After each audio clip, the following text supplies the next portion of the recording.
If you're a maintenance supervisor for a commercial property, you've had to deal with everything from leaky faucets to flickering light bulbs. But nothing's worse than that ancient boiler that's lived in the building since the day it was built, 50 years ago. It's enough to make anyone lose their cool. That's where Grainger comes in. With industrial-grade products and dependable fast delivery, Grainger can help with any challenge, from worn-out components to everyday necessities. Call, click Grainger.com, or just stop by.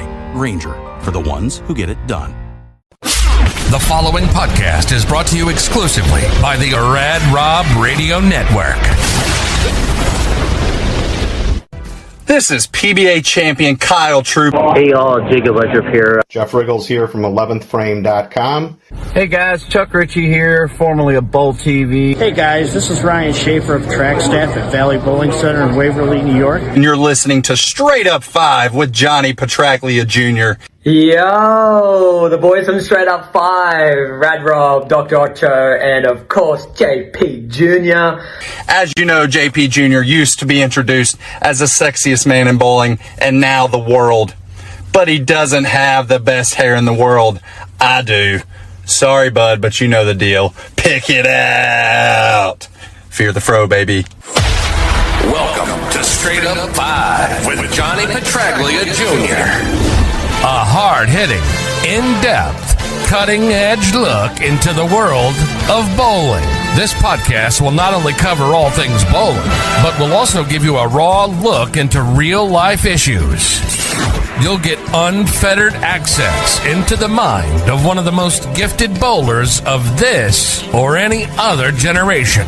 Strike, and they claim it. Somebody does it! So without further ado, let's introduce you to the hosts of the show. Rad Rob, Rob Francois. Rad Rob, Rob Francois. Dr Ocho. Dr Ocho. And the incomparable Johnny Petraglia Jr. Johnny Petraglia Jr. Hey guys, welcome back to Straight Up 5 with Johnny Petraglia Jr. I am your host, Rad Rob, Rob Francois. I'm just taking a victory lap. I'm just taking a victory lap. Just give it to me once. Just one time. Just a tip. Just to see how it feels. This is episode number 135. We're going to be talking about the dismissal of the PBA Elite League. Tim Mack gave a heartfelt goodbye and a thank you to Tom Clark for all the years he was able to bowl in that league. We'll hear from Bayside Bowl about it. What else we got in the docket? We got the just in correlation with that, the 2025 PBA schedule has been released. Crambone, what's going on, brother? All right, enough hijinks. Yes, we can have it. We can have this is what it's America. What's going on? Bowling with Diallo. What's up? What's up? What's up? Not a fan of the Elite League? Well, then you're happy then. They say Crambone is in the house. What's going on, everybody? Let's introduce my first co-host. Oh, hold on. I forgot to do my little... Love that chicken from Popeyes. Got too excited. He is the man with the golden mask. He is the resident independent of Straight Up 5. He's also the resident doctor of Straight Up 5. Mo, what's going on? Good evening, Moselle. Thank you for being here. Appreciate it. Very level-headed woman. Where was I? Oh yeah, fucking Ocho. I mean, I'm not fucking Ocho. I mean, somebody did once at least, like 3 years ago. Email. What's going on, Emil? Bears in the house. What's going on? Did I get any Popeyes in celebration of yesterday? No, I didn't, but I should. I should actually do it. I'll just bring him in. Ocho! What's going on, brother? Your mask. Can you call Emil by his proper name, the fucking bear? One of the greatest bowlers of Emil Shamazel, Haas Trevor Incorporated, you fucking worm. I still can't get Hergen. Yeah, no shit. Yeah, no wonder why we even have a show anymore, for cripe's sakes. My guy lost, so I'm in a bad mood. Your guy, actually, your whole team lost last week, so. Nope. Adam Kokesh, I'll write him in again in 4 years when he abolishes the Federal Reserve and our dollars look like this once again. Make the dollar bill great again. I wish I looked like you. Of course you do. Who wouldn't wish? I mean, Rob, you're not alone, and I understand, and that's probably the most true thing you've ever said. Happy birthday, Nicole. Happy birthday, Nicole. Yes, now it literally is the true. Actually, no, the truest thing I ever said is about the person that's sitting. Right, you wish you looked like him. Oh, wait. Yeah. I can see his sexy shoulder. There he is, the one and only sexiest man in the world, resident Raiders fan. Da Raiders. Johnny Petraglia Jr. What up, JP? It's a beautiful November 6th, bro. A plush 82 degrees here in New Jersey. Perfect skies. What a fucking gorgeous day. I don't know much about the climate change, but I definitely know in my lifetime, if this continues, I'm okay with it.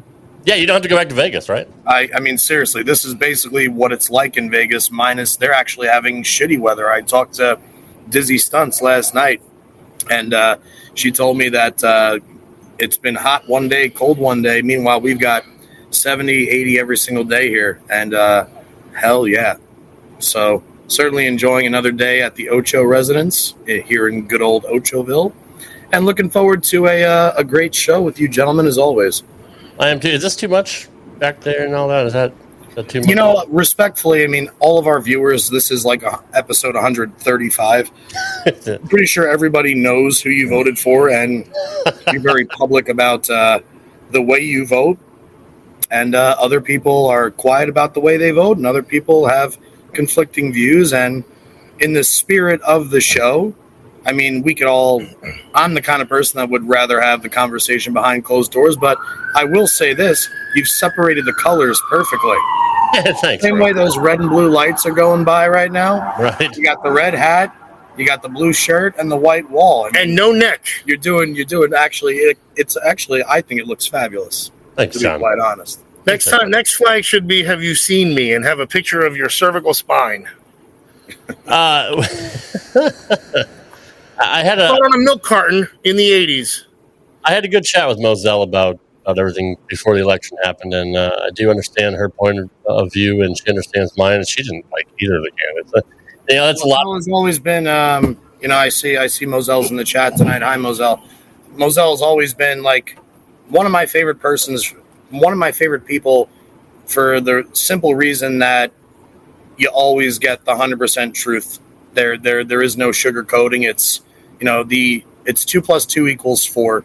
There is no beating around the bush. There's no hidden agenda there. And, I guess I've always appreciated people like that just not only get to the point of however they may feel about anything, they stay true to it.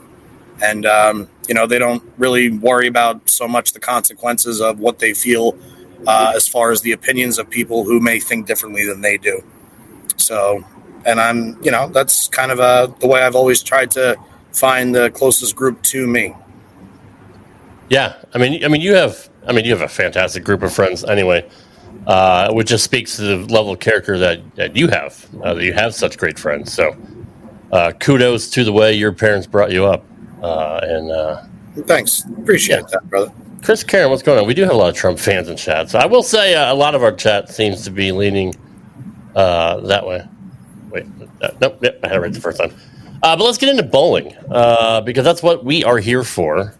Nico wants to know how Ocho's league is going, but Ocho bounced. So I'm domesticated. Hang on, I'll be right there. He does have a that one time he did make love. He does have that responsibility that came one for one, baby. That came along with it. So yeah, we'll let him tend to that momentarily while I just shoot it with you here. But so obviously we were supposed to have Boog Kroll on tonight. Obviously the PBA Tour season starts second week of January, so we're only a couple months away. Once we get through Thanksgiving and Christmas, it's basically bowling season again, at least for the PBA Tour itself. But obviously I had to contact my best friend in the entire world, Stephanie Sheridan, and ask her, actually she asked me, so what are you going to talk about tonight? And I said, well, now that Boog can make it, and which, by the way, Boog, we hope everything's okay with your family, sending prayers, sympathies, whatever's going on. Not going to air any laundry here, but hopefully everything is okay. And Obviously, Boog has been on our show twice. You know, if he's not here, that we have to pray that everything is okay. Yes, sir. But the truth of the matter is Stephanie asked me what we should talk about, and I asked her for her opinion, and the first thing she said was the PBA League, and the first thing that I wanted to go over with was, Rob, I actually sent you what Stephanie sent to me that Charlie Mitchell posted. If you can either read it or throw it up there for the viewers to see, yeah, that'd be great. There you go. Charlie posted to Facebook, and he was the first one actually, I think, come out and say something about it, and then Tim Mack did after that. But he said, I'll have more to say later, but I want to just say a few thank yous today as the 2025 tour schedule was announced, and news is now officially out that the PBA League's magical run has come to an end. To Tom Clark for making it happen, to our amazing local sponsors, especially Maine Beer Company, to Kayleen and West and Eve for supporting me and celebrating with me, to Tim Mack and everyone who ever suited up for the Lumberjacks, to all the league players, to my amazing staff for executing the best party in bowling flawlessly for nearly a decade, and to all the fans who made the league what it was. I'm sorry to see it die, but the Bayside and Bopo vibe existed long before the PBA came to town and will continue on unabated. So obviously a real classy individual that loves bowling, and Charlie Mitchell. I mean, I have a lot of different views on this, and I would actually love to hear from you as well as everybody in the chat. What would the reason be to end the PBA League? I mean, I'm gonna start it here, Rob. I'll try and keep it a little bit shorter than I usually do because I really do want to have a conversation about this. There's one underlying factor for me that would make me believe that they would stop this.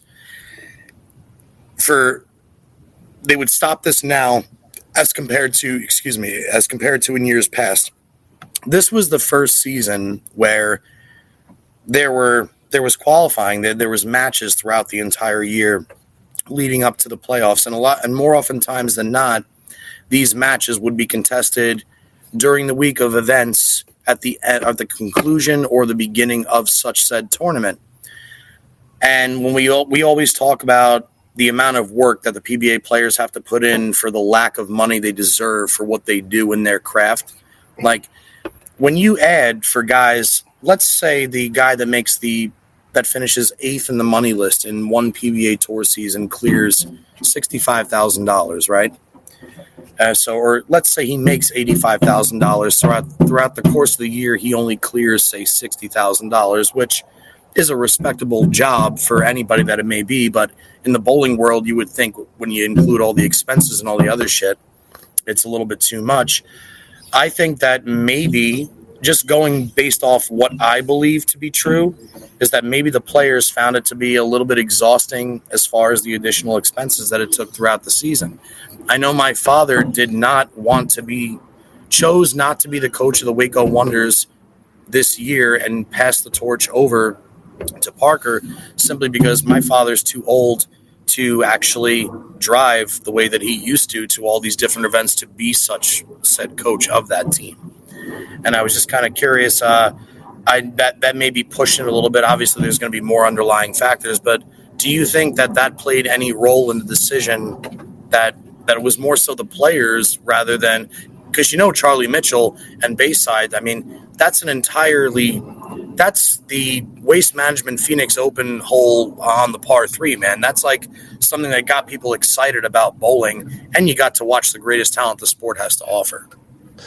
I have an inside source, and it's not Tom Clark. I actually did reach out to Mr. Clark for comment, and he declined to comment on it, either on or off the record. But I do have an unnamed source that told me that Bolero was hemorrhaging money, and this was just a cost-cutting measure. So take that as it is. I don't know if that's true. Say that one more time, Rob. I'm sorry, I missed it. Bolero is hemorrhaging money, and that was a cost-cutting measure to cancel the Elite League. I don't know if that holds any water, but that's what I've been told from the inside. But Nico said that he doesn't think it's ending, maybe because their TV contract ends in June, and Tom Clark was on Beef and Barnsley and said they couldn't write it in September like they wanted. Of course, Tom's not going to come out and say, "Well, it was a huge fucking loss for the company." He could be telling the truth. He could be spinning it.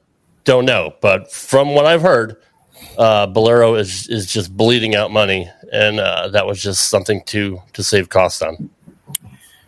I don't know, man. That to me, that kind of sounds like a load of horse shit. Respectfully, we're just coming out of a fucking year straight of everybody with the mudslinging in the presidential election and all the other things. And the one thing that I've just always wanted is just be upfront and just be honest. Just be truthful.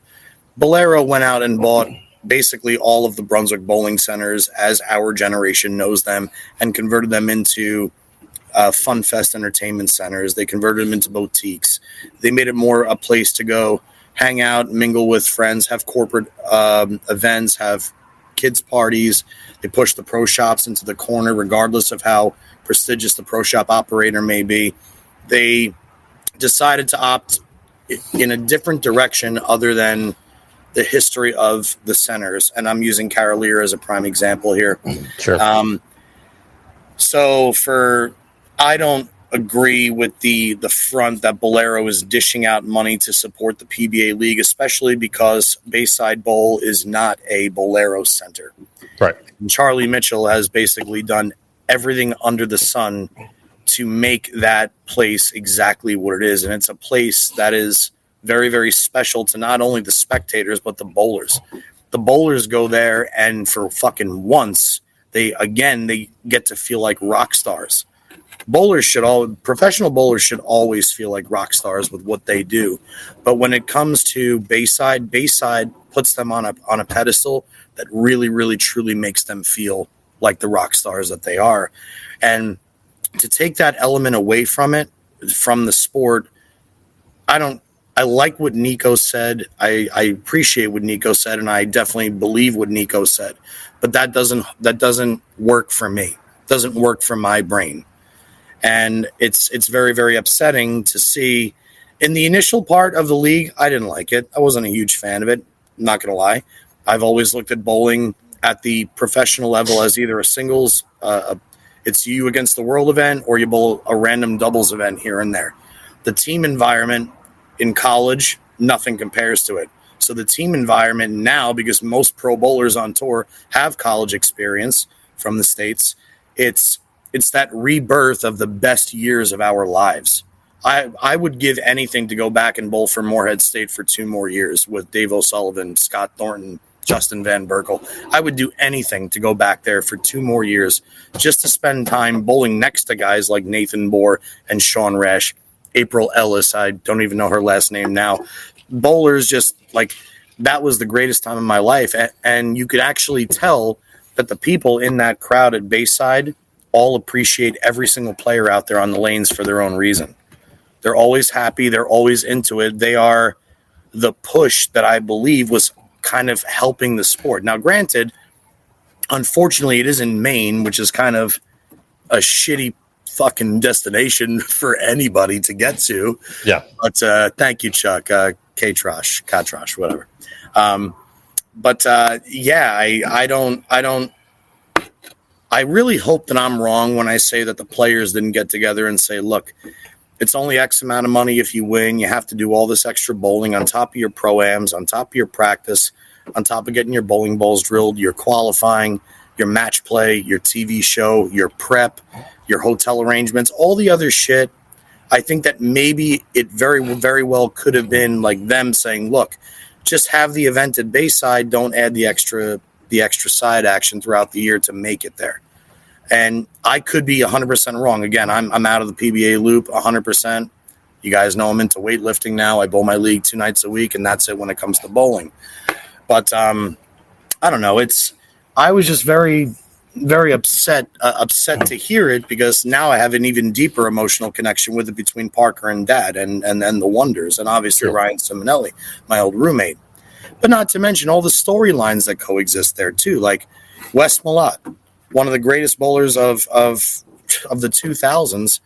I mean, like, watching his history there, watching what he did there, and like it's all over now. And I don't know. I'm kind of erases it a little bit. Yeah, I'm almost. starting to spit shit, but you kind of know how I feel about it. Let's see what Brian has to say here. Brian Gaskell says, let's assume for a moment that Bolero is bleeding out money. How does eliminating entry fees for standard events help that? Yeah, how does that actually? That's kind of what I was. He hit. The nail on the head. Right. He was saying like that's exactly what I was just saying. It's indirectly what I was just saying. You were calling it a bogus excuse for what it was. Exactly. Right. Moselle says, curious, do we think the shareholder is now becoming more important than the bowler?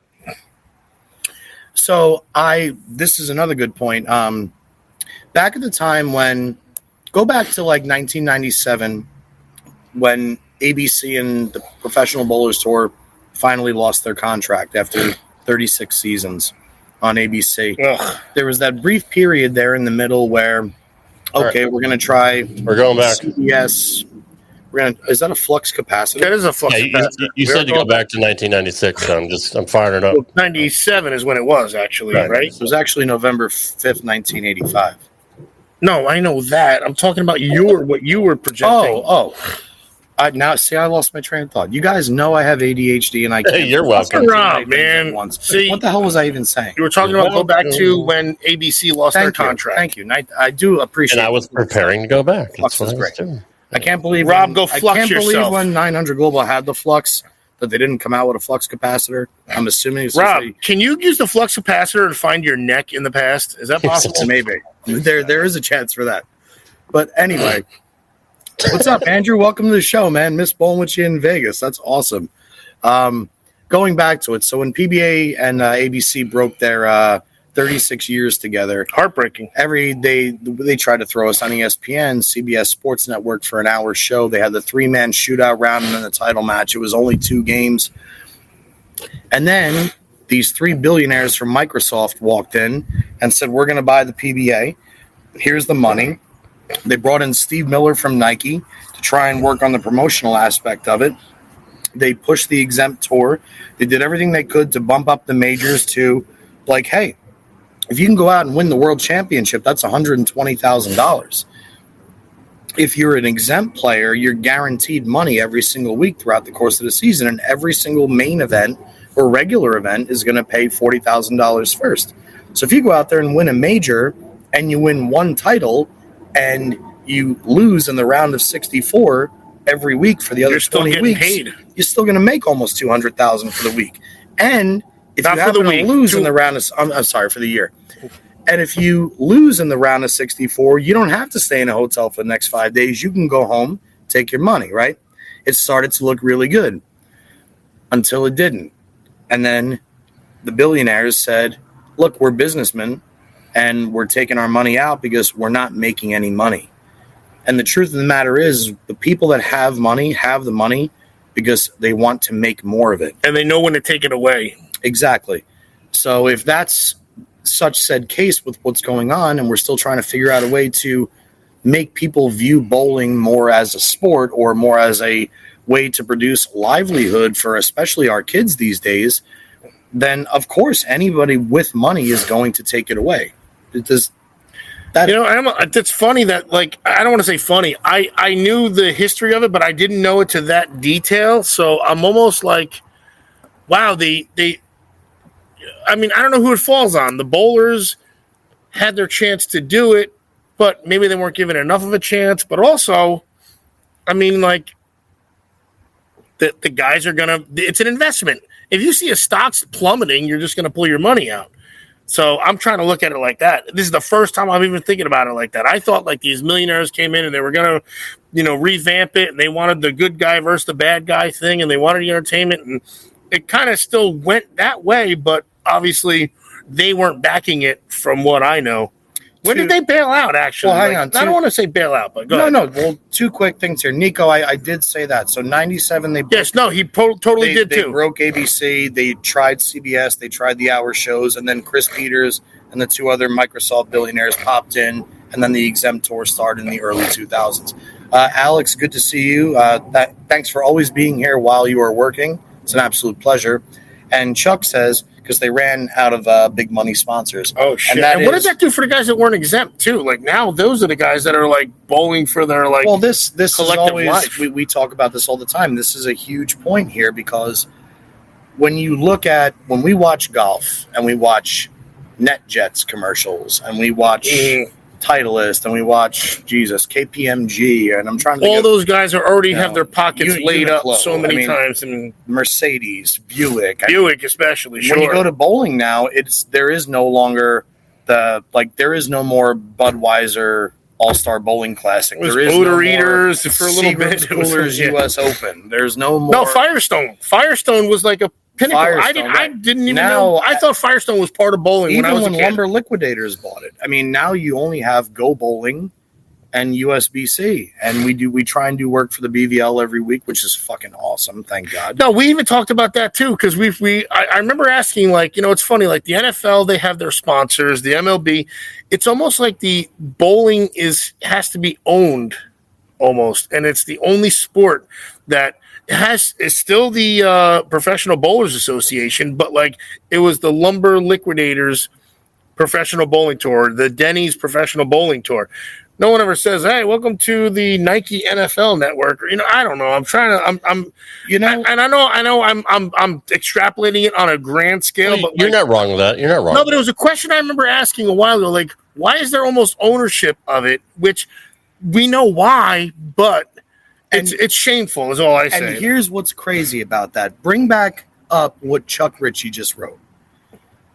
So leave this comment up here for a minute.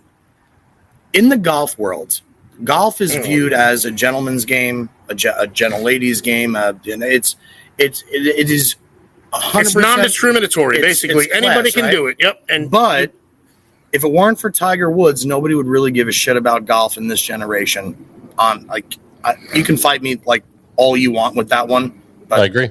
Okay, but the big thing now that a lot of amateur golfers are trying to do is they're trying to build an amateur golf tour. They're trying to build a drinking league. They're trying to build a league where you have to be intoxicated to tee off. Like you have to blow over .08 in order to start the round of golf. And then you play for money. Just like Happy Gilmore, the movie. I know it's a movie, but everybody was drawn to Adam Sandler in that movie because he broke the mold. He didn't make any sense compared to what golf had to offer, right? Bowling, to most people, is already viewed as a drinking sport. It's like, so where do you go? Oh, who's going to do fentanyl this round? And then let's bowl for, sorry. Exactly. So somebody like the Microsoft guys who have no bowling background, they're like, well, we have to stop affiliating beer and liquor with this sport, so to speak. It's like they're trying to bring bowling away from what would attract even more millions and millions of golfers. It's totally ass backwards. And you could look at this a million different ways from Sunday. A million different ways. Well, bowling has always been the working class sport. You know what I mean? It was the I don't want to say poor man's, but it was the golf on a lower tier. They were still quiet. There were still suits in the backgrounds and professional bowling. The prize money wasn't the same. And I guess the notoriety was, I don't know if they still got 4 rounds of golf on TV in the 70s. I honestly don't. No, do I.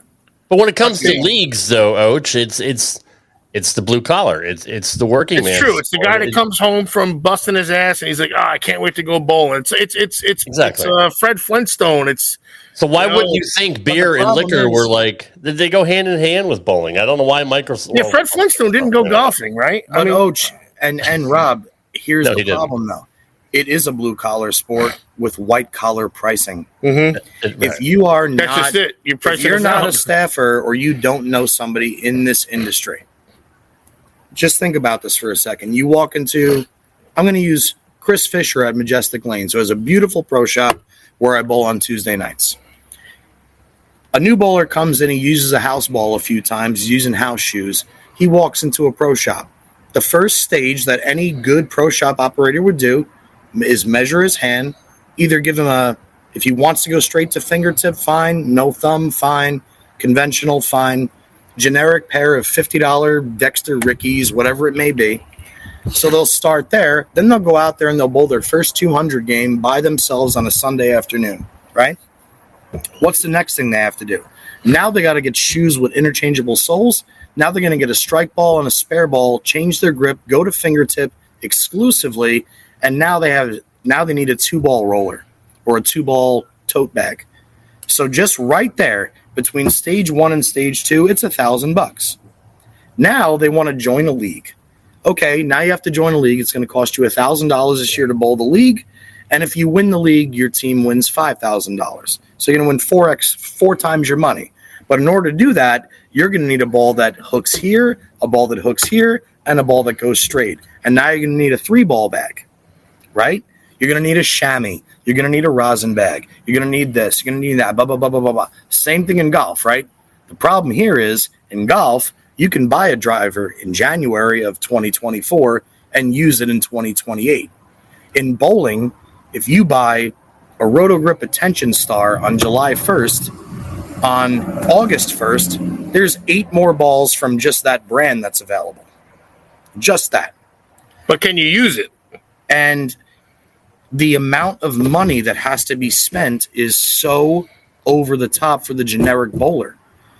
And then eventually, hopefully, you find somebody that can either give you a discount on drilling, which now we know drilling a bowling ball is $80 soft, no matter where you go. You do just that. Then maybe you find somebody that gives you a free ball here and there. You hook up with a ball rep that does this for you. Next thing you know, okay, now at least you get your equipment for free. You still got to pay for your expenses and all this other shit if you want to start bowling regionals, even Dougie Vision, even Dougie's events. Like, if you don't have the balls to go spend an extra $300 on a Saturday, I mean, a lot of people, that's a third of their paycheck, quarter of their paycheck. It's a very aggressive, expensive sport with not enough return. And it really that's the most factual statement this podcast has ever had right now. And it really goes to show how loyal bowlers are to bowling. And that's what Belmo said. And they'll still pay. But let me ask you this. So, okay, because it's funny you say that. I went to the bowling alley for my birthday, I think when I was 7, and I thought it was really cool. My mother didn't take me to the driving range, so, like, there's a big difference with, like, okay, you start bowling, you bowl good, you want to get a pair of shoes, you want to get the bowling ball, but the driving range guy isn't looking at you trying to sell you a bag of goods, not that the pro shop guy is. So there's a difference in startup, because I feel like golf has an instant somebody is infiltrating you to say play golf, whereas bowling is almost self-influenced. Am I sounding a little right or no? I mean, someone tell me if I'm wrong. No, it's because I'm not going to the driving range as a kid and just starting to hit 5 irons and going, oh, right, I'm so great. The golf range is like, oh, what we should do is fit you for this. I mean, because the golf range isn't even enjoyment. The bowling alley was enjoyment.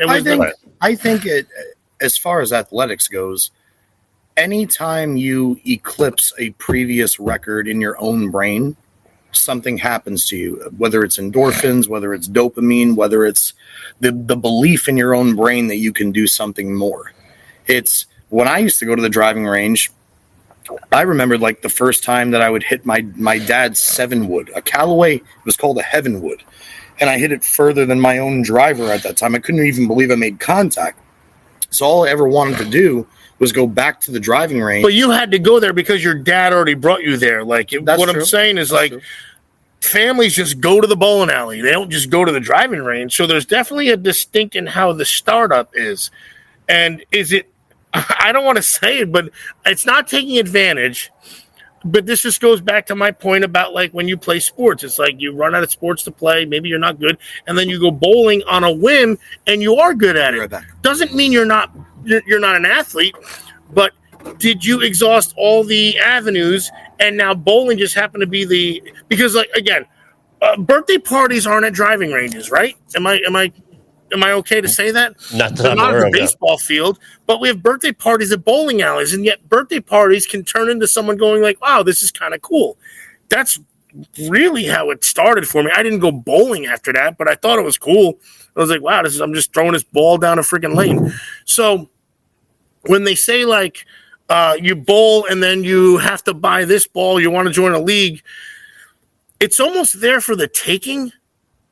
And I'm not saying it right. I don't mean it like that. It's the only sport where if I'm in a batting cage, I used to hit the batting cages all the time when I played baseball, and then, wow, this guy's hitting pro fast. There was no scouts there. Nobody was there saying how this guy's freaking making contact at a 95-mile-an-hour fastball.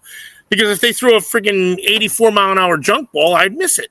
So it's that the fact that they went to the bowling alley, there's a pro shop there, and then all of a sudden it's someone. So it's almost the only sport that it's a blessing that's how their startup can be a birthday party, because there's no batting cages parties, there's no driving range parties, there's no fucking throw the football through the hoop party. So I mean, it's almost like it's given itself the only way that people start up is because not the only way. I'm telling you, the pieces are there of what I'm saying. No, I get it. No, I get it. Shit. No, I get what you're saying. And it's like, and if that turns into the guy bought a bowling ball, then you created a bowler. He may not be very good, but he's going to spend the next 30 years meeting some awesome dudes, and it doesn't help the sport. I understand that. Let's just say that bowling is more of a family-oriented sport. The families don't go out to the course unless you're the Petraglia family and shoot 9 or whatever. But I mean, overall, you're not going to go to the driving range or the course as a family and play golf. You're more likely to do that in bowling. Is that kind of what you're trying to say? It's more accessible to the only sport that you can do, it's and then viewed more as a recreational activity than a sport. which is true. That's I was trying to give it levity. We are. God, I'm gonna say this on air. I'm gonna do it right now. You're gonna basically justify what I've been saying for how long? I'm gonna do it. The person that won the presidency compared to the person that didn't. The outlook that bowlers have is the majority that lost the presidency.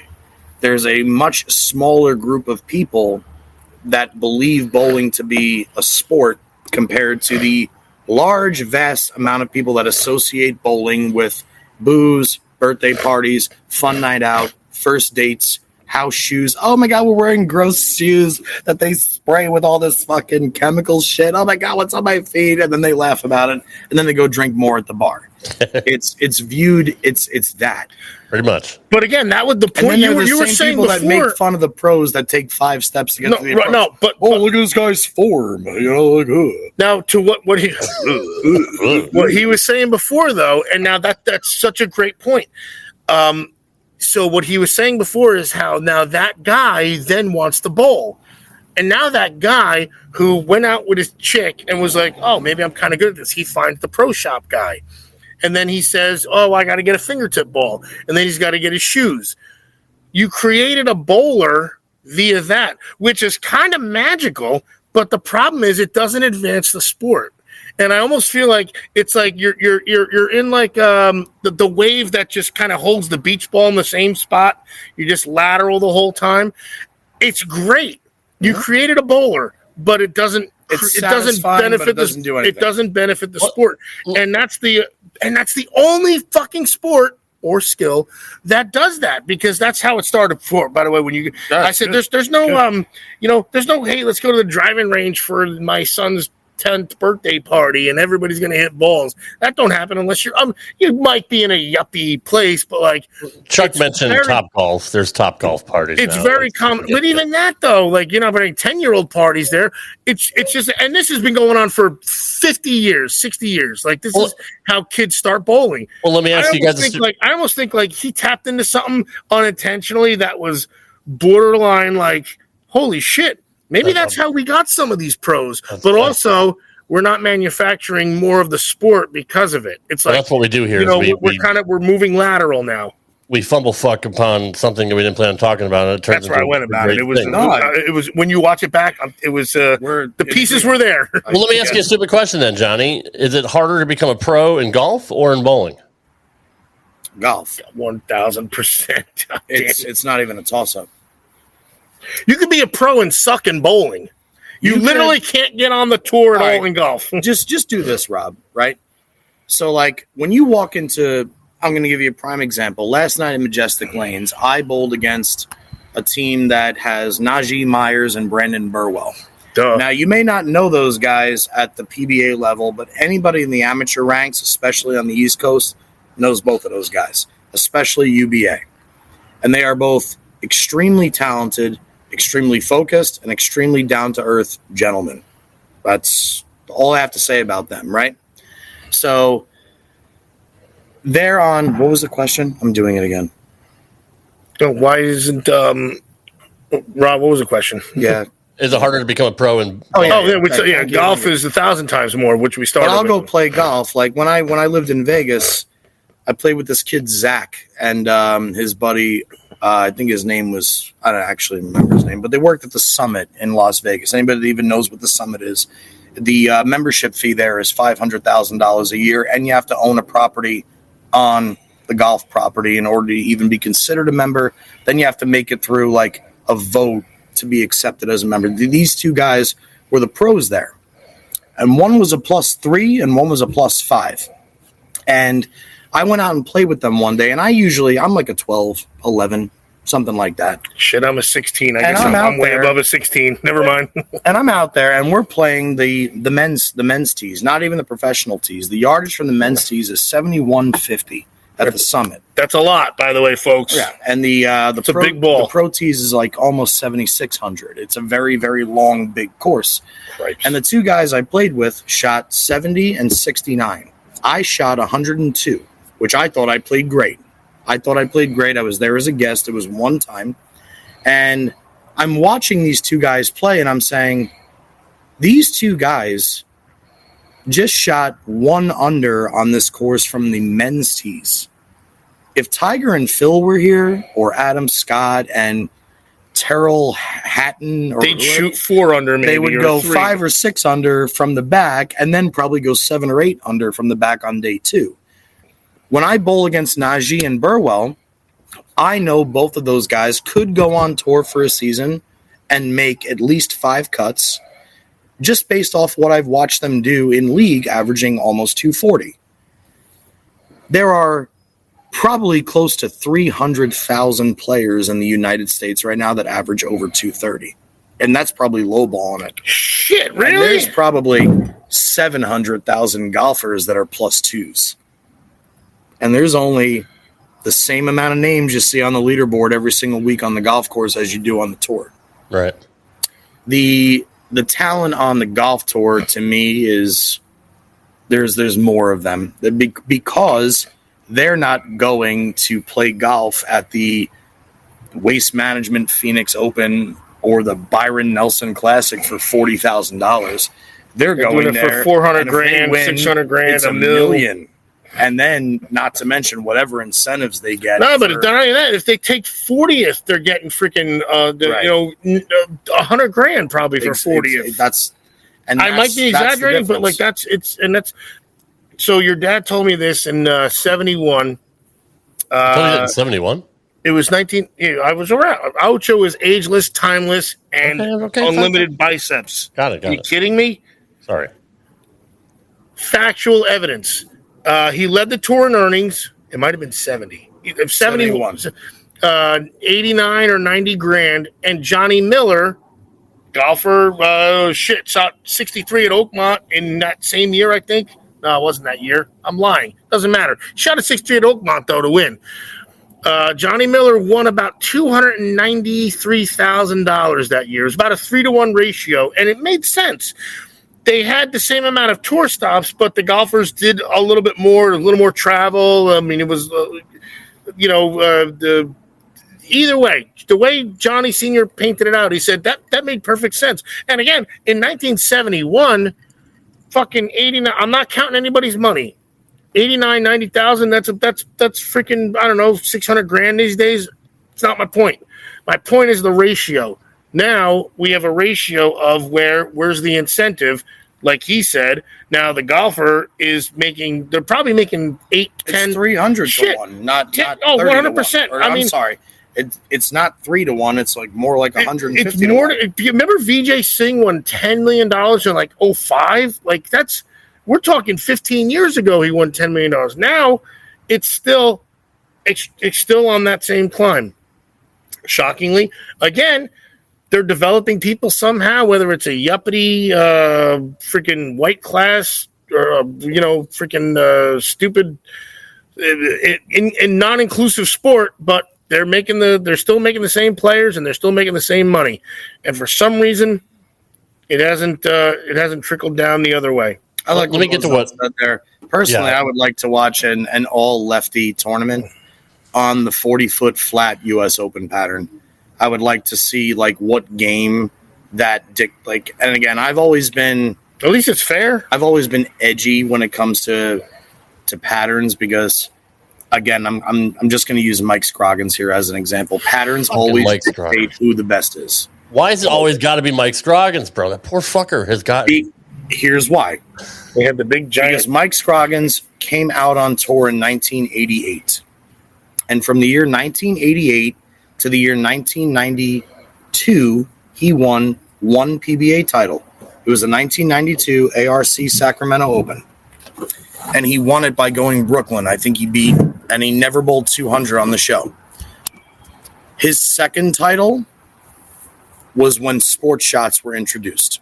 It was the same exact time that bowlers like Mike Albee, Ricky Ward, Steve Cook, Parker Bone, Jason Couch, all of a sudden were like not good anymore because they curved it. They threw the ball right to left. Mike Scroggins came out and did exactly what he did for the first 12 years of his bowling career when he never made more than $30,000 in a single season. You can fact check me. Go right ahead. It comes out with the introduction of sports shots where it says, hey, if you can throw it this way and have limited hand and cut down your angles because your side of the lane's never, ever, ever going to change, you could probably make some money. In enter Chris Hayden. In enter Peter Hernandez. In enter. I can't include Patrick Allen here because Patrick is too good. In enter Rick Lawrence. In enter Art Brown. In enter all of the lefties who can go this way up the lane. And all of a sudden, Mike Scroggins is a Masters champion. He's in the running for the Player of the Year. He's a U.S. Open champion. PBA patterns dictate who bowls well week to week. And now, we've talked about this in past shows too, and I'm not afraid to say it. There is no doubting the best in the world. You always see them at the top in any generation. But you do see today's players, regardless of whatever pattern is out there, always getting the ball to the same spot with basically the same motion. Always. So it's unfair for me to say I want to see all the lefties bowl on the 40-foot U.S. Open pattern because I already know who has a chance and who doesn't. If you put me on the 40-foot flat U.S. Open pattern against basically any lefty on the planet, I finish in the bottom third. If you put out Cheetah, nobody's going to beat Parker. Nobody. Even at 62 years old or however old he is, nobody's going to fucking beat Parker on the gutter. Nobody on the left side of the lane. If you put out a modified house pattern around 40 feet where you're allowed to throw it a little bit left, but speed is king, who the hell is going to beat Anthony Nair or Ryan Simonelli? Who the hell is going to beat Jason Couch from the fifth arrow? I mean, that's, and I'm not even talking about guys like Packy Hanrahan or the new age of bowlers or anything like that. The sport, unfortunately, is so dictated by the elements outside of the control. And Doug Kent, always, another one of my idols, Doug Kent was always the guy that like broke the cycle for me because Doug was one of the players that was always great at everything. He wasn't excellent at one thing and good at everything else. Doug Kent could throw flames up the gutter. Doug Kent could fucking fall back the sixth arrow. Doug Kent can play somewhere in the trash in the middle of the lane. I've always appreciated bowlers that could do shit like that. On the left side of the lane, they're a little bit more few and far between because the elements don't allow them to go to such places, So it's one of those sports where it's not like golf where, hey, the second hole's a dog leg right. If you're a lefty, learn how to hit a draw. The third hole's a dog leg left. Make sure you know how to hit a cut. This one's got a lot of trees. Make sure you know how to stab one under the trees. Make sure you know how to hit a 60-yard flop. Make sure you know how to do this. True. Because the elements themselves, other than whatever Mother Nature dictates, never, ever, ever change. In bowling, they change every single frame. And because of the lack of traffic on the left compared to the right, they're kind of limited to one zone. So if you tell a bowler with a high rev rate whose A game is to curve it and their D game is to go like left to right, it's going to be very, very hard for a D game to beat anybody else's A game. So all of your points are valid, but you still kind of lost me when I asked you, is it harder to be a pro golfer or a pro bowler? From what you just last said, the elements don't change other than Mother Nature in golf, but bowling changes every second. So that, to me, that means it's harder to be. I will tell you this. I think that aside from hitting a baseball, they are the two hardest sports to be the dominant elite at. I think, anytime a round object has to make contact with a round object, it's virtually impossible to be amazing at that, which is why guys like Shohei Ohtani, Aaron Judge, Juan Soto are so amazing, Pete Alonso. But I personally think that golf is a little bit harder because there's so many more people that want the gold at the end of that rainbow. All right. Okay. That's fair. They want the Mercedes transportation from the exclusive 5-star resorts while they're trying to make their million. Whereas the bowler's like, hey, we got a block of rooms at the Motel 6 or the Courtyard down the street from the bowling alley. Right. I want to get to Mozelle's. I want to read her complete comment, but before I lose my train of thought, I had one question, just going back to what you mentioned about the affordability of bowling. With the change most likely going to string pins, which we're being told will cut costs dramatically, do you think the owners will drop the prices and make it more affordable for your family to go out and bowl? Or are they going to just suck up the profits? It's a great business question. I think it's dependent on the center. I would like to think that the mom and pop centers, if they're saving, this is a double-edged sword again, Rob, because you're eliminating, I'm assuming you're not going to have to pay a head mechanic, what you would normally have to pay him to run, say, a GSX, a GS90, an A2, sure, AMF 8260 or whatever the number is. Whereas the strings are pretty much self-serving. Like, well, what happens? We need a spring change. We need a thermoplastic piece adjusted. We need something like that. But I'm two ways on this. I personally look at string pins more like a carnival game. I think it actually dummies down the sport. But in the same respect, if it's gonna keep bowling alleys, especially privately owned family business bowling centers, open longer, then I'm all for it. I'm all about evolution. I don't want to ever be the guy that says, well, in my day, we had this, we had that. Well, Parker put that great last week because, he's seen it all, done it all, right? Like, that's why he did the rev rates. He saw that he had to get ahead of the curve. So, he understands that we have to evolve. Yeah, you have to. It's literally every individual's choice. You evolve or die. Yeah. That was when Brunswick came out with the Quantums in 1995, and they put them on the shelf for $249.99. Everybody thought they were nuts. And truth be told, shit, $249 when I was 11 years old, walking in the pro shop, I looked at it like, whoa, I don't know if I'm ever going to have that kind of money for a bowling ball, nonetheless. Oh, but it comes with a velvet sack inside the box. It's so soft. It's this, it's that. But their slogan was evolve or die. That was the slogan for the time of the Danger Zone, the Forest Green Quantum, the Violet Quantum, and people bought them. and people won with them on tour, and bowlers were paid a lot of money to throw them. They had true belief in their product, and at that time, the product was so far advanced compared to everything else. I mean, up until that point, you had the Cuda C, you had the Piranha, you had the Power Torque, you had bowling balls. Like, there was only select bowl, the Critical Mass, the Code Red. You only had specific bowling balls that people threw. Teal Rhino Pro, Purple Rhino Pro. And that kind of changed the game a little bit in the resin era since the Excalibur hit the scene in 92 when Mark McDowell made the show with the AC Delco. So again, the scary part about it is now in this day and age, when you walk in and you want to buy, I mentioned the Attention Star earlier, and any regular bowling alley, that ball's $1.99 on the wall. Right. That may include the drilling, but not the grips and the interchangeable thumb if you use it, plus the extra thumbs you have to make. You're looking at a $350 investment. Just for one shot, for one particular look. Sometimes, I mean, it could be as high as $350 depending on how many additional thumbs you need. If you do thumb molds, if you need an extra set of grips, if you want your pap measured, you want to find your valve, anything along those lines. Well, J.R. Raymond has a great TikTok video in response talking about the pricing of drilling compared to the expense of running a pro shop, and he's always transparent. He's always right to the chase. And I thought he made a great point on TikTok when he presented that video and why he charges what he charges.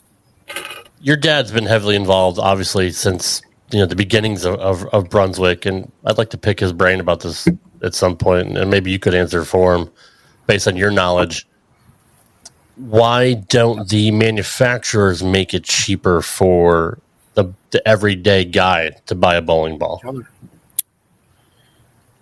There's only 3 of them, and they're constantly at war with each other, and everybody's always looking for the next best thing. Brunswick, with the 7 brands, they got to come out with approximately 10, 12 balls every few months. But since they're coming out with more, they could make each ball less. Yeah, but what if you come out with 12 balls in the month of August and 8 of them are flops? What do you do with all that? You have to at least produce all of them in the warehouse. You have to make all of them. You get all these orders from pro shops. What do you do with all the dead inventory if 8 of them are flops? I mean, here's a prime example. One of the best balls I've seen from a brand that I am not under contract with is the Ion Pro from Storm. It's basically as good as the IQ Tour, if not better, in today's market. They came out with the Ion Max. It's a beautiful ball, but quite honestly, it's a little bit too rolly. It's a little bit too chuggy. And I don't see very many Ion Maxes anywhere right now. I, too, am not under contract with the Ion Tour, FYI. So I can say that. Sir. It's a very expensive sport with not enough return. Okay. That should be on a shirt. And it shouldn't. It shouldn't, but like that should be on a billboard is what it should be. Yeah. All right, let's correct it. Let's wrap up the PBA League portion before we get to the Imbecile of the Week. And I want to read Moselle's full comment from earlier. Yeah. She said, I love the battle. I love the battle of the ages. God damn it. Models? Gotta go to Moselle. Gotta go to Moselle. It should have been Moselle's, not Models. I said Moselle. Exactly. It should have been. It probably would have still been in business. Exactly. Love that chicken from Popeyes. Are you done? Come on, Rob. Let's go. What's wrong with you? Moselle Henry says, I love the battle of the ages. That was great. What about SPI versus Moto versus BOB? What about traditional bowlers versus two-handers? What about lefties versus righties? Marketing, get ratings, get sponsors. Rad Rob, you comb the forums for content pretty religiously. How many times do you see two-handed doesn't count or lefties have it easy? Not to mention bowlers are very loyal to their brands, to which Patrick Dombrowski, our resident pro here for the show, said they are doing that now with the PBA Elite League. They're calling it the Battle of the Brands. And Mo was out of country, so she didn't realize that when the schedule got released. So I don't think very much has been spoken about this. Politics. It's the same fucking thing. It's politics, man. I didn't watch Beef and Barnsey with Tom Clark, so I don't know if he mentioned or even dove into what Battle of the Brands is going to be. But Tom and Terry Brands, the wrestling coaches from Iowa. You're such a douchebag. Real wrestling. I think it would be fun to see Team Storm against, Team Brunswick against Team. Honestly, it's when you said that, I thought that'd be the only way they could really make it when they do the league, because I don't know. Then you still have to have the best of the best. Are you still going to have a draft? Like what is it going to do? Who's going to decide? At least it's product oriented, though. That's all. But like Ocho said earlier, what is it going to do if it's only the bowling? Yeah, that's true. Like, the other thing about it is every time you watch a golf tournament, almost every single commercial is either a sponsor for golf or a product for golf. Bowling, the only commercials we have about bowling during a bowling show is Bolero. Thank you, Gianna. If you do the Battle of the Brands and you introduce commercials for the newest ball or anything along those lines, at least now you're pushing the product. So now the people that are actually tuning in will say, let me go to motivebowling.com. Let me go to 900global.com. Let me go to deviatebowling.com. Let me actually see what's going on here. Then they look at the videos. Then they hear the pros promoting that I just thought of something that I cannot believe I did not bring this up. We had Parker on a couple weeks ago, and he had the most badass line in any commercial that I've ever seen. And the line was, it's not whether you win or lose, it's whether you win. And it was so badass, and I was like, man, and I saw it probably 20 years ago, maybe. Is that about right? Or I don't know the line of bowling, but like, so you'll know. It was for the zones. It was 1993-94. Oh shit! It was a 10-second commercial. I saw it way later too. Then so, dude, that was 10 seconds could shake. I don't know. It might have been. I believe you. I totally believe you. I just remember Park going, it's not whether you win or lose, it's whether you win. They had one where it was Randy Peterson, because he was still with Brunswick at that point, and he had his 10-second get in the zone commercial. It said, "Yep, don't roll with the punches, throw them," and he would hold up the bowling ball. Then it would say, "Get in the zone." And at that time, you had the red zone or the black amber zone. Those were the first two zones before the sapphire, the danger, the black ice. This is 1994, and people at that point were still watching ABC at 3:00, and they would say, what the fuck is a zone? What is this ball? And then they would go to the pro shop. Hey, I saw this commercial. I was watching the pros on ABC. And why do you think the danger zone is the highest grossing bowling ball since the Johnny Petraglia LT48? It dropped at the right time with the right marketing. It had Power Coil 17 spelt incorrectly, which most people are like, what the fuck is Power Coil 17? Shit. What is Sounds this? like a nuclear formulation. What's this mushroom thing inside of it? What's this? Yada yada yada. And it was, it was marketing combined with the time. Now I almost feel like it's overload. Could you imagine walking into Dick's Sporting Goods or the PGA Tour Superstore on November 6th and like, oh, here's the brand new Ping 430 driver. It's $600. It goes 30 yards further than the Ping 400. Here you go. Enjoy this. And then a month later, they're like, it's the Ping 750. Here's the Ping 530. like what they do with the iPhone. But at least with Apple, they make you really, really want the next thing, because they just keep everything. It's like if Prince was still alive, imagine the amount of music we would still be hearing from him. Man, just in his basement. So now again, what's funny is I didn't talk about the baller. I just talked about that quote. And this is the shit I don't know as an amateur, because I just thought if I'd have closed my eyes. By the way, to any kids watching, don't smoke.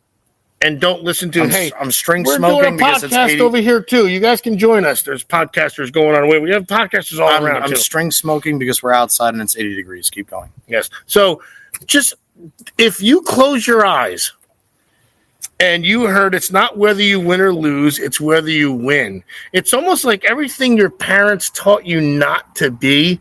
And I thought that was the most badassery thing. And I feel like they missed it, because they could have done so much with that, especially with Parker, who is now about to win another 20-something. What would you say, it was 94? You So he's spot on at that time. So he probably had about 10 or 11. Okay, and won 20 something cents on the regular tour. And then so like this is a guy who was and made probably 80 finals, 85. I'm not a stat guy. Like I only know Steelers stuff. I'll fact check me on it. I'll guarantee I get it right. Bowling, this is the guy. But it's more than that. But I'm sure probably 120. Got to be. Of course it is. But that one line was so brilliantly written, and I feel like it got lost. It got lost in whatever archive it is because I don't think it's ever been said. I mean, look, I bet you if you type in YouTube, it's not whether you win or lose, it's whether you win. Parker's fucking ad comes up. It should. I mean, it was a great commercial series. Now you're going to make they were all black and white. They were quick. They were just badass. It got to the point, and it was like before pro wrestling even got to their attitude era, really. And and it's funny. It's because also Parker is also the guy who will never talk like that. But I'm sure. Listen, you can't win fucking 40 titles without being able to freaking think. What did you have? 38. Well, I'll tell you what. While Rob is obviously looking for the commercial, I'm assuming he found it already. Here it comes. You're not looking. Are you looking for your neck right now, Rob? I'm looking. This is not the time. I have an app that says "Where's Rob Neck," and we're gonna put it out to everybody on our app. I'll tell you What's the exact quote again? It's not whether you win or lose; it's whether you win. And then type in Parker Bowen after that. Or of course. But while you're looking for it, one of the stories that I remember distinctly, based off what you just said, is there was a tournament. I don't remember when it was, but it was Earl Anthony. And at that time, it was the old PBA format. You had 18 games of qualifying, 3 6-game blocks, and then you would cut to the top 24 for match play. How many bowlers were there at this point? The field was usually anywhere from like 140 to 100. So they still had a good amount. Okay, yeah. All right. I can't find it. It's not here in the first 40 results. Type in get in the zone Brunswick commercial. Try that. Okay. I've looked it up. But anyway, so Earl Anthony and last cash was 52nd place. So the top 52 would get a check, and if you made the top 24, obviously you had a chance to make the show. Earl Anthony qualified 24th this one particular week, and the second highest lefty finished 65th. So the second highest lefty in the event that week didn't even make money. Not only did Earl make it to the top 24, Earl wound up making the show, winning the first match, and losing the second match to Bill Coleman, who my dad beat at the Miller High Life Open in 1978. And after Earl loses, my dad happened to be the statistician that week, the guy doing the scores. And they had an intermission, a break for the commercial. And Earl had gone into the paddock to pack up his stuff after he lost. And my dad walked in and said, Earl, I just want to let you know. Told this story. Go back to the archive. This is in here. I have. Go. My dad walked in there, a young buck, and said, Earl, respectfully, what a fabulous week. Not only being the only lefty to get a check, but to make the top 24 and make it to the TV show and finish fourth. My God, what this defines who you are, like how amazing you are. And Earl turned around and said, Johnny, I appreciate what you're saying to me right now, but respectfully do me a favor and get the fuck away from me. Because 3 guys this week are getting a bigger check than I am. Earl Anthony won 43 times in 12 years. If you don't have that brain, you can't teach somebody how to have that kind of a brain. Shohei Ohtani is not walking back in the dugout every time he strikes out, figuring out what's wrong with his swing. Why did he swing under this? Why did I miss this one that was just off the plate on the outside? Shohei Ohtani goes back in after he strikes out and says, don't make a mistake. At bat, I'm going to hit it twice as far as I wanted to. Don't make a mistake. They're not even thinking. It's second. Winning is second nature to them. It's not even a thought that he has to do something. It's going to happen, and that's the mentality of a true champion. My biceps are always going to look like this, and it's just going to happen. Twin Peaks, James Vander Peaks. Just saying. These are the things that the laws of Twin nature. Twin Peaks or Hooters? Do you even know what Twin Peaks is? Wasn't it a show back in No, it's another Hooters type restaurant. Oh, Twin Peaks, kids. Yeah, okay. I personally think it's way better than Hooters. More upscale. Like food-wise or tits-wise? Both. Oh, shit. I've never seen them. I mean, usually they, contact me about marketing because this is what Ocho does. Well, it is what we do. DJ Ricky Smith, you're right It's about time for everybody's favorite segment. If you guys don't know how to use a seatbelt, just ring your call button and Tommy will come back there and hit you on the head with a tack hammer. You know, Lloyd, just when I think you couldn't possibly be any dumber. Here's the Imbecile of the Week. Some people are really stupid. Torres bets in the corner. Does he have room? Fights with the fan. And they're going to say that it's an out and fan interference. So an out, one gone in this first. It's the second time that Gleyber Torres has hit a ball that has ended up in fan interference in this series. He had the home run turn into a double. I don't even know what to do. No, it's great. It's great. This week's imbeciles of the week are Austin Capobianco and John Peter for that. No, they're not. That we just watched. They're doing what they can to help their team win. That's called a home field advantage, and it's called assaulting a baseball player.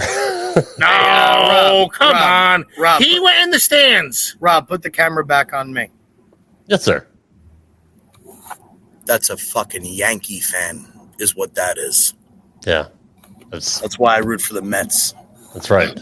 That's right. And that the Mets would have done the same thing. This guy right here. Because they're more desperate for a winner. Let me ask you a question. Who do you think is more likely to shoot their star quarterback?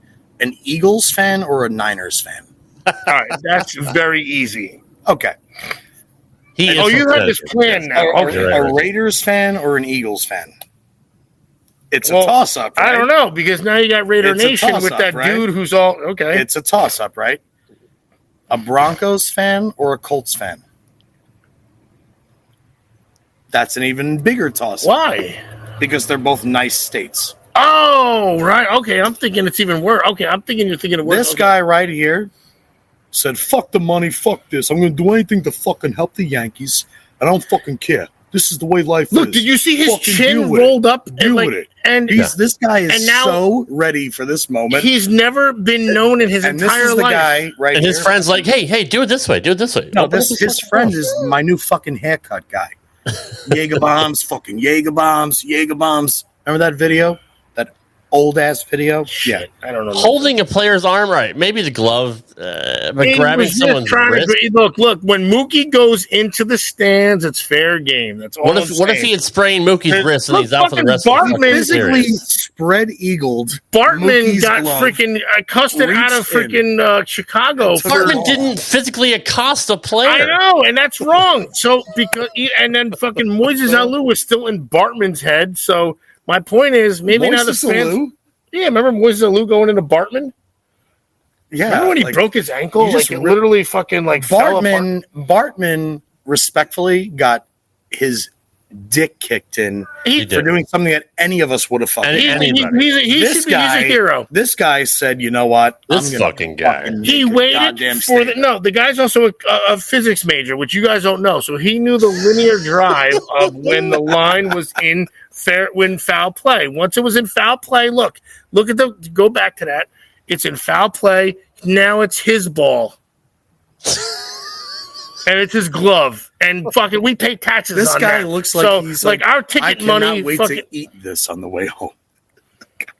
Let me tell you what this. I'm shocked that it didn't turn into something funnier and almost like this is how pathetic these guys are. He got his 15 minutes of fame. Comical. Let me tell you what this fuckstick said to ESPN and to the Times. Everything he said is proper and he's smart. I bet you. Austin Capobianco, a 38-year-old fan from Connecticut. I'm so glad I left Connecticut. Was banned from attending Game 5 in the Bronx town. for grabbing Betts' mitt and appearing to twist the player's wrist. Blah blah blah. Capobianco said, "I'm way too passionate of a fan that probably crossed the line last night. All I wanted to do was avoid that from being an out." He told ESPN that we always joke about the ball in our area. If it's in our area, we're going to D up, Someone defends, someone knocks the ball. We talk about it. We're willing to do this. This is their life's work. They've been planning this for like 50 years, 38 years, actually. He said, I know when I'm in the wrong, and as soon as I did it, I was like, boys, I'm out of here. I patrol that wall, and they know it.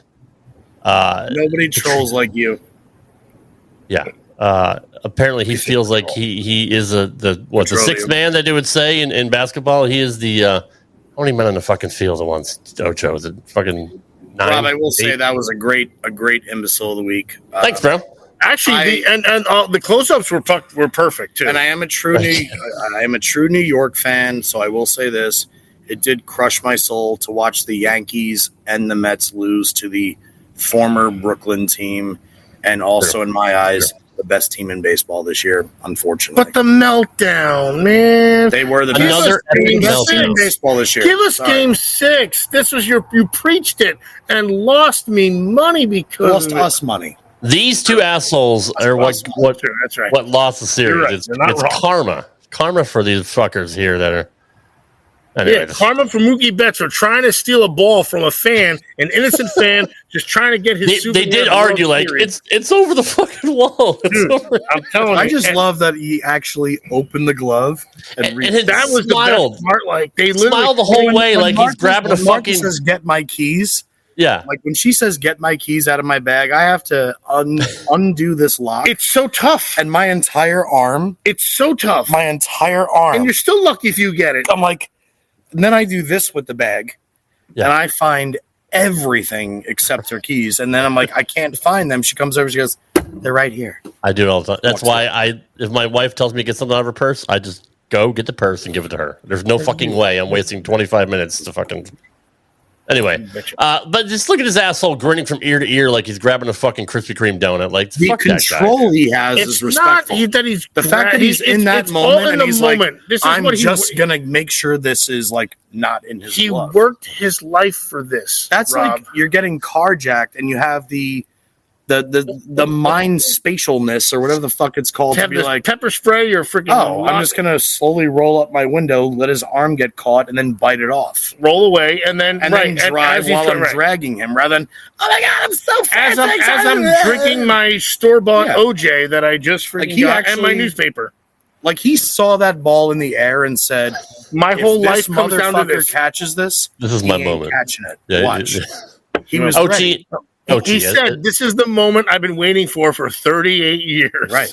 Ochi, let me ask you this: as a sports aficionado, sports, fuck you. What did this guy think was really going to happen? Did he think like, oh, if I take the ball out, it's not going to be out? Yeah, like, I'm gonna go find your wife. I'll be right back. Oh, I'll be here for the clothes. Fun. Find her for me too.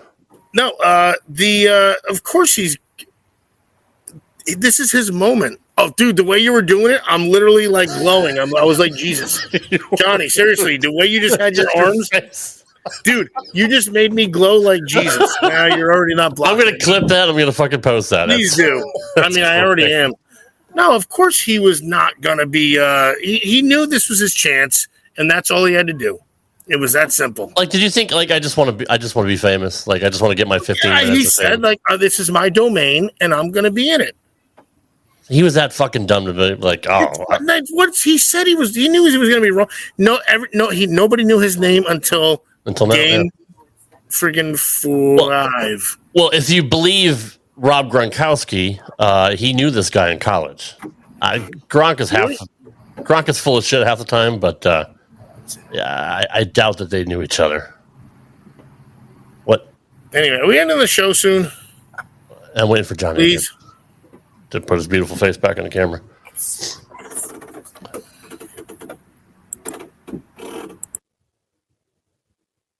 Okay. All right. I just got muted. That's wonderful. Next week, we're going to have David Bugcroll on the show, barring everything is okay with him and his family. He'll be here next week. We'll be talking about his recent wins because he's been doing very well in regionals and local tournaments and such. And we'll get his thoughts on the upcoming schedule that was released this week. So looking forward to have Bug back on the show next week for episode 136. Johnny P., any closing thoughts as we wrap it up? And you're muted.